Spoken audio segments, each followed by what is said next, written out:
How to fix USB device not recognized in Windows 10 and 11. Hi everyone, it's Sophia to assist you today. Without any delay, let's jump right in.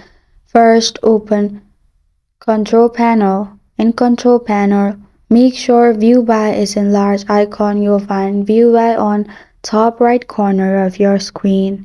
After that, click on Power Options. In Power Option on left side, click on Change when the computer sleeps.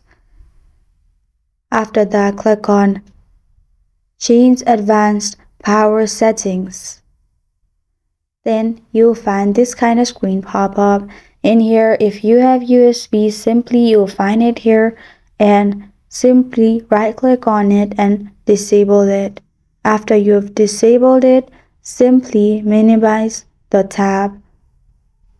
After that, you'll find search bar, search for Device Manager. In Device Manager, scroll all the way down till you find Universal Serial Bus Controllers. In here, you'll find all these options. Simply right-click on it and update drivers.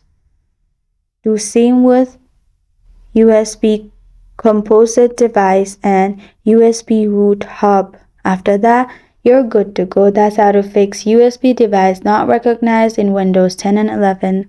Thank you for joining me today. If this video helps you out, please leave a like and subscribe for more. Got a question or want to suggest a topic? Comment below. I am Sophia signing off until next time.